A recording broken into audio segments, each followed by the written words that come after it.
How's it going, everybody? Welcome to this 5NL Play and Explain. So it's worth noting that tomorrow I'm going to be making a new video on 5NL that I'll be releasing very soon. That is going to go over a more concrete strategy for 5NL, and this is going to include anonymous as well as not anonymous games. But for the sake of this video, I just wanted to get some 5NL ignition footage onto YouTube. So if you're looking for a more comprehensive guide on 5NL, you can check the description. It'll be there as long as you're not watching this the day that I release it. So it's worth noting that Ignition is a little bit different in that it is anonymous. So what, you obviously, people talk about being balanced in poker. Obviously, that's something you want to do when you're playing good players. But when you're playing bad players at 5NL, which, players at 5NL are bad, you really shouldn't be balanced. You should be exploiting them as hard as possible so you can basically get out of 5NL. There are definitely some fundamental things you could be learning at 5NL, like how to be a good bluffer, how to calculate hand ranges, and exploit people, obviously. But in terms of, trying to practice being GTO, this is certainly not the place to do it. It's probably not going to work. And when I say GTO, it is worth noting that GTO is different depending on your opponents, right? That's something people don't talk about really. But the standard GTO lines and like ideas are simply not relevant at this stake. You can go all in and people call you down with just junk. And also your lines can make absolutely zero sense, but people will fold. And so it's really about learning the tendencies of the player pool. And so that's what I'm going to try to show you here. So I've not been playing this for several weeks. I was playing this a little bit when I was four tabling. I was playing 25 NL, and I was adding in these extra tables of 5 NL just to practice multi-tabling. But aside from that, um, I'm not practicing this. So I'm just going to fold this so I can have some time to think. This is very big. I'm just going to raise. I could go. I was obviously thinking about going all in, but I think he's likely to go all in with something like pocket eights or better. Um, Sometimes he'll call. I'm wondering if going all in is like a weaker play than re-raising. I think in that instance, you want to think to yourself, what's like the weakest raise that I can make that still prices people out? And so you want to represent something like ace king. So, in hindsight, I think going all in is quite the good play because it looks like I'm just reshoving ace king. Whereas if I bet something like pot, it looks like I do have something exactly like I have, which is pocket kings or pocket aces. So 10-3 easy fold. I don't mind three betting on the more liberal side, um, simply because people at these low stakes don't three bet very much. So your three bets are going to get a lot of respect, especially on these anonymous sites where you can just kind of three bet as much as you want. I do encourage you to attack the blinds often until you're kind of shown that you shouldn't be doing that. This is a very good board for us, and we just have ace of clubs and three to Broadway. Obviously, threes is just a fold. Here we can start sizing up a little bit. Um, if we wanted to, yeah, I think I'm content to do this. I will warn you though that people know that. Um, so losing obviously like something like Queen Jack just got there. I honestly think that people aren't calling two streets. Okay, so he just had. So this is like why I'm making this video because I'm learning player tendencies. I did not think that was in someone's range, so I'm taking a look at the replay right now. I don't know if you guys can see that. Queen four, we're just gonna fold. So I'm looking at. Okay, it's not showing unfortunately. So he had Jack 9 on a King 10 8. So he had see here. You can have different sizes here. Um, Again, it's going to depend on player tendencies. I don't think 1/3 is like bad by any means, but it is a little bit weak, and it is going to get called by something like King Jack, and sometimes it'll get check raised. So checking back is fine, betting bigger is fine. Um, I'm interested to see what this guy does, so that play gets through. That's one of those plays where I honestly like his play a lot when in his position because people don't know if you're over check raising there, and it's a pretty weak line for me. So unless I actually do have top set or middle set, I'm gonna have a hard time continuing there, and so I quite like his play if it did happen to be a bluff. Obviously easy fold with Queen 8 there, Jack 3. I don't think we really have any reason to start betting here. We certainly can start betting here. This guy seems likely to lead out because he does have quite a strong range. When you complete in the small blind, you just have a simply much stronger range. So we could raise here, we could call, we could even fold. I tend to be, I'd rather raise or fold. I don't really want to call. It's obviously on the nitty side. Um, but he was giving us a pretty bad price. And I personally am not in love with just calling with just a flush draw and um, no real reason to do what we're doing. So Queen 10 we could open.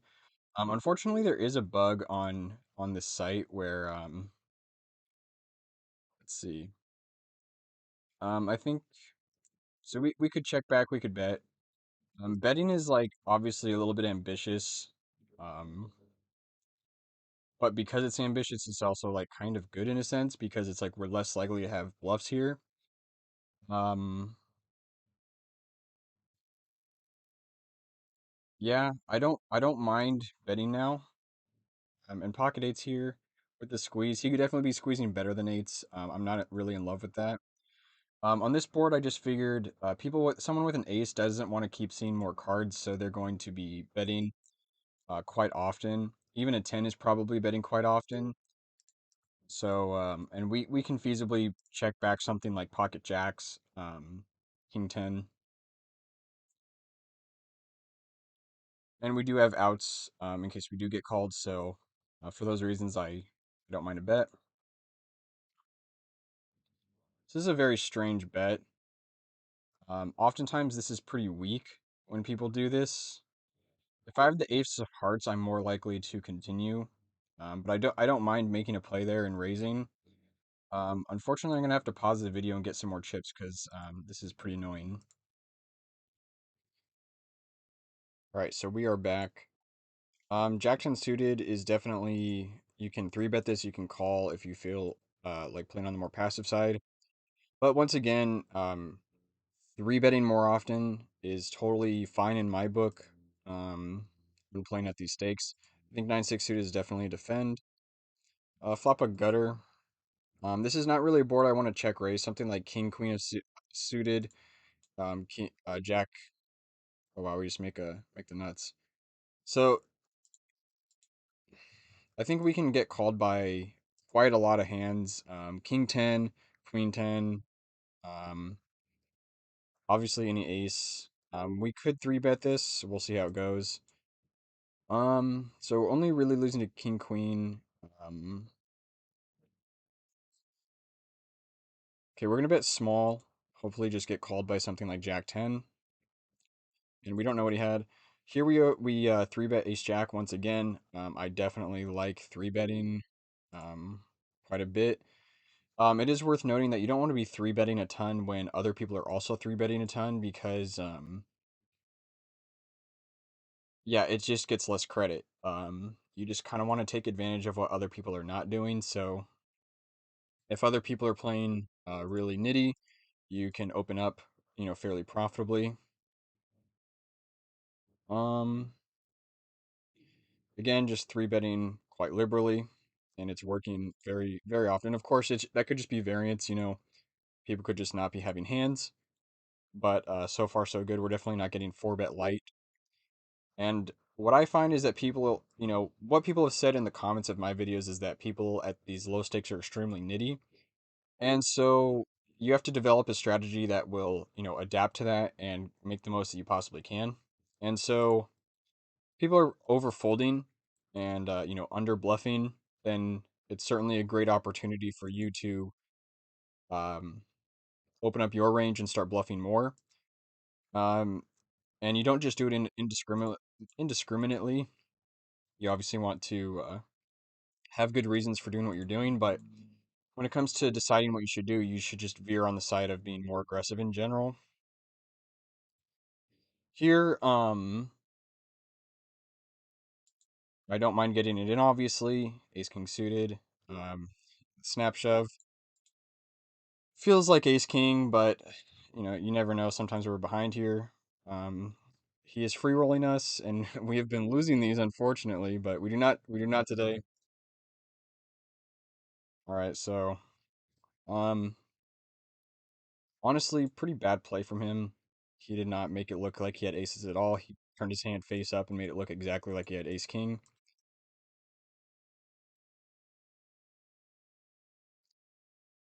But we weren't planning on folding versus the button anyway. Um, Definitely not three betting. I don't really see any reason to call. We could be dominated. He's short stacked. We're not suited. Just not enough incentive to call there. 10-4 easy fold.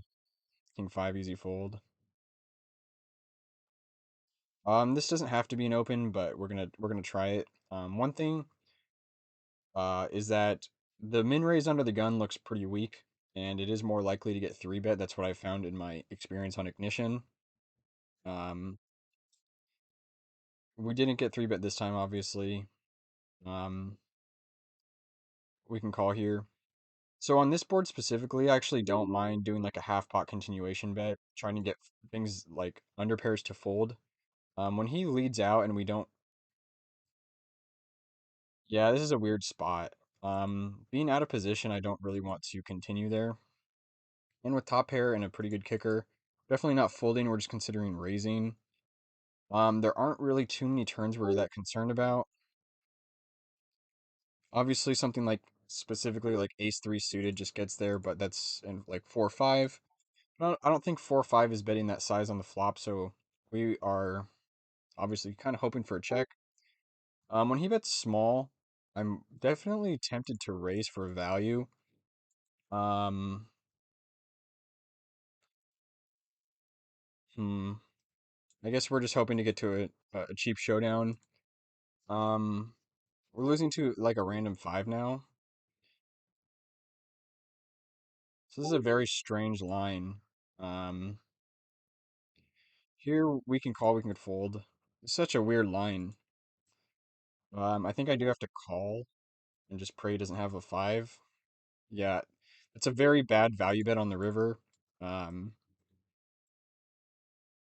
it's hard for him to get called by worse, and I have plenty of like boats in my range, so I think that's a very bad value bet on the river from him.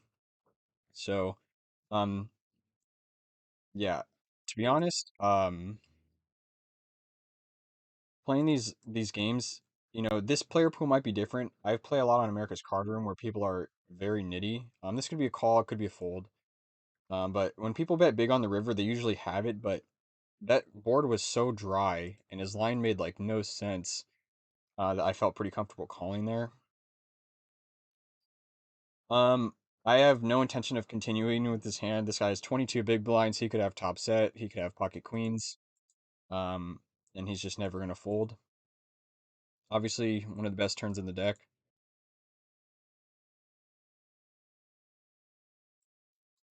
This is a situation if he decides to bet, we would consider folding even if it was a good price because we don't want to get shoved on. Here we have nothing to do but check, in my opinion. He could still just blow us off the hand, and we just make runner nuts. That's definitely some run good there. I don't know what's going on with. Okay, there we go. So now we're just going to like make it look like we have like ace king or something. This is a very big bet. I don't know if we can ever get called. Um, but it just looks like we're just so full of shit. Um, Here I don't mind like a min raise. Yeah, I think min raise is probably the best play. He's just never folding anything for minimum. It looks like we can have ace king with the ace of spades or something like we're just trying to take back the betting lead. It wouldn't surprise me if he donked again.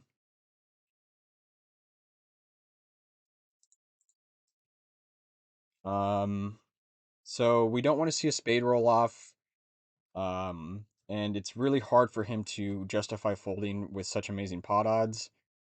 And we just river the nuts, so that's pretty nice. It's worth noting that people who take this line very, very rarely fold. Um, okay, so on these dry boards where there's no ace or king, I don't mind sizing up because something like pocket fives, queen jack never folding. Only really worried about pocket fours, deuces, and sevens, so we are pretty nutted on this board. Um, so we're gonna keep betting because a jack is never folding. Something like pocket eights, nines, tens, those probably aren't folding. We're only worried about a set at this point. I wish we had the ace of spades so we could like overbet because he has flush draws in his range. I think I actually like a value bet here. He's gonna check back a lot of weak hands. I'm just a little worried that he does have a set, but I mean he's trying to say he's got something good. Um, this is another line that just doesn't make a lot of sense. He's only really repping fours, deuces, or sevens, so I'm just gonna call. Yeah, and okay, so a trend that we're seeing here is that people are making very bad value bets, so that's something you guys can definitely learn from this video. Um, Again, if you don't know why that's bad, it's because he can only like I'm never calling pocket tens to an almost pot size bet. Sometimes he gets check raised there by something like pocket sevens. Um, and what he should be doing is trying to value bet against my worst hand, so he should give me a decent price. So something like pocket tens or ace high of spades can call. So here I just kind of autopilot c bet. I wasn't really thinking because I was talking to you guys. I'm not really inclined to continue. Something like Jack 10 is now crushing us. We are likely just drawing pretty dead. Only thing we're beating is like exactly pocket fours or like ace four diamonds, ace four hearts, those kinds of hands. I honestly, I don't mind bluffing this river, and I think I actually should bluff the river. I don't know. These big river bets just make no sense from these guys. I guess he's kind of repping king queen here. Um, I guess that makes some sense. We could three bet queen jack. We could certainly just call. Um,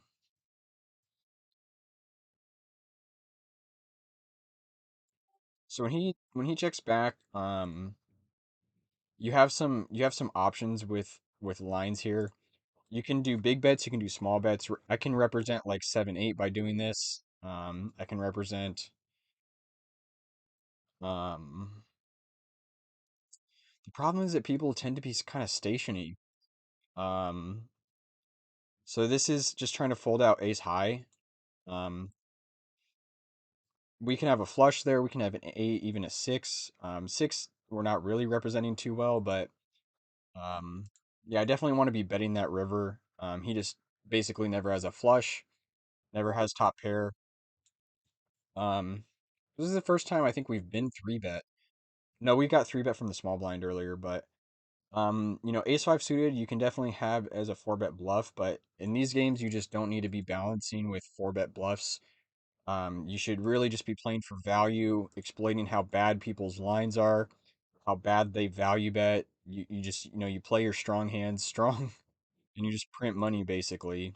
These guys are less nitty than I thought they would be, to be honest.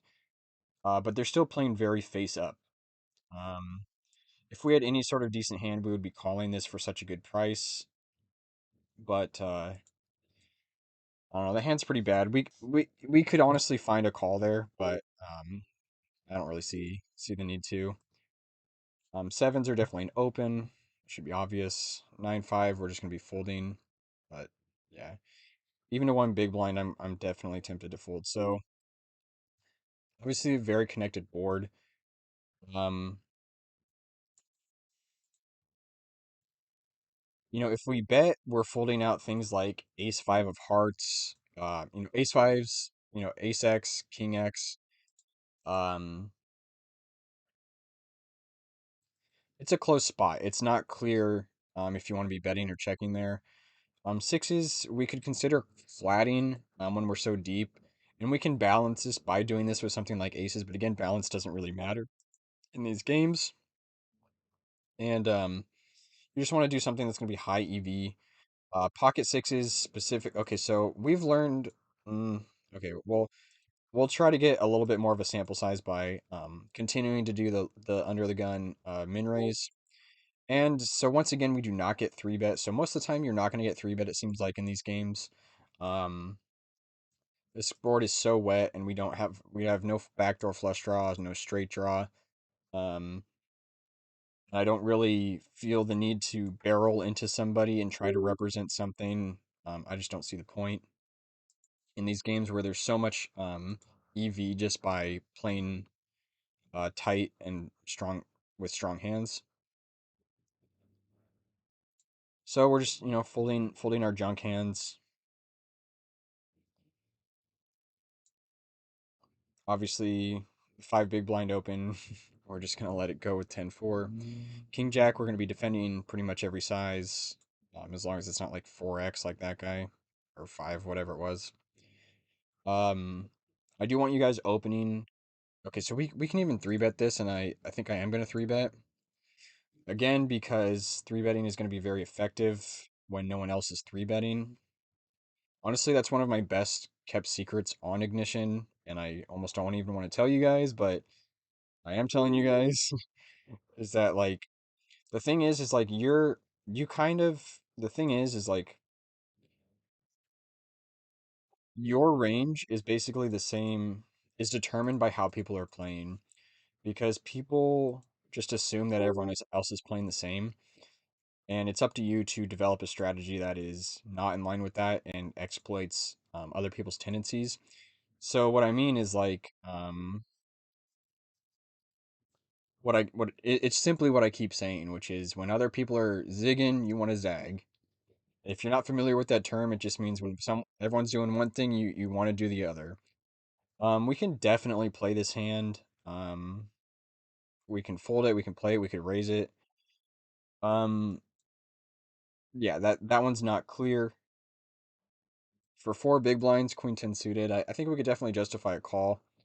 But I'm just always scared that, the short stack's gonna shove something like pocket nines and we're just gonna be burning up big blinds there. Here we definitely want to c bet. We want him to fold out hands with a lot of equity versus us. So it's a slightly iffy play to bet three big blinds here because if we are, it's just not balanced at all. Um, and the interesting thing about these really bad players is that when they see you bet big, they're more likely to call because they just think you're always bluffing. Obviously, ace high is definitely in his range, but it's also more so in our range.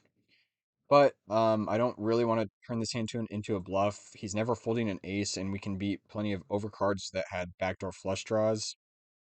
And Jack 10, maybe if we put them all in, we can get a fold, but I just didn't think that was the right the right play. It just doesn't seem like it's going to work enough to be profitable. Definitely going to be three betting ace jack. This is not our favorite hand to be three betting because it's like dominated by something like ace queen. Um, Here we're just going to represent a very strong hand. We're pretty much just repping queens plus when we do this. Um, when he calls twice, I don't think people are really messing around. Um, so we're gonna okay for the video. Oh man, you know what? I actually kind of don't like this sizing. I think we're going a lot.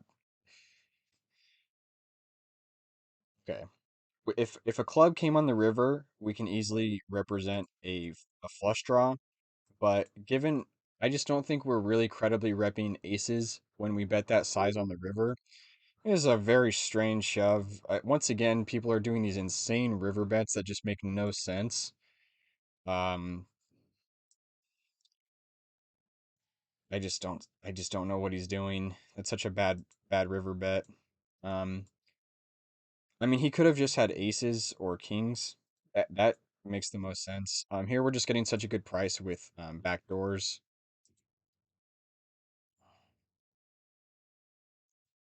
I wouldn't have minded a raise on the flop. We're just gonna be folding the turn, even though we do have insane odds. Yeah, I'm interested in seeing. I think he just has ace king a lot when he's betting like this. Um, and I think he's just gonna be check folding the river a lot. I mean, this guy's saying I have queen or better, or just a bluff, which is certainly possible. So I mean, when he bet or when he takes that line, it seems more likely that he actually had a really good hand, but maybe he was just bluff catching. I'm not sure how often people really want to go crazy with their bluff catches at this stake. Here we bet the turn.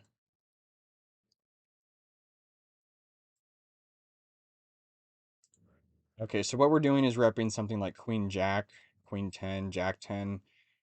He just has plenty of Ace 10 in his range. You know, King 8 suited, just all these random cards that want to call the turn. And we are just like basically uncapped. We can have a straight. We can't have Ace King, but we can have everything else. So yeah, that river bluff makes a lot of sense to me. And so we've been recording for almost 30 minutes, so I think I'm gonna be wrapping it up soon. So I'm going to sit out next big blind. Um, I think I played, pretty darn well in this little session here. Only mistake was that 3-bet hand, which unfortunately was one of the biggest pots we played. And because I'm commentating and playing Zoom poker with a low time bank, I unfortunately just, didn't have the time to really think about the hand. But, I'll just talk about this hand. Obviously, we're gonna call or even re-raise, but we're just flopping a flush. We're thrilled on this one. So if he does have something like aces or ace king with ace of clubs, he's gonna have a really hard time folding. So we're gonna make a little raise that basically says we might have pocket tens, and we're trying to see where we're at. Unfortunately, he can't continue, so he just had air, maybe like ace king of hearts, something like that. But it's one of those hand. So since people 3-bet so rarely, I'm more tempted to say that they do have something like pocket aces or over, let's just say overpairs there. Of course, he didn't bet big. If he bet big, he's more likely to have an overpair, but there's just plenty of hands he can continue with. I think any pair, like pocket eights there, would have continued. So that's why I decided to raise. Um, I think plenty of his range can continue to a raise, but that's gonna wrap up the video. Hopefully you guys gained a lot of value out of this video. If you did like it, please drop me a like. I would appreciate that. If you want to support the channel, there are affiliate links below if you want to sign up to Ignition or America's Card Room. Those are the two sites that I play on. Or if you want some free resources, I also have a free poker cheat sheet that you can check out below. But like I said, that's gonna wrap up the video. So I appreciate you guys watching and watching my channel and everything. So take it easy. Have a great day.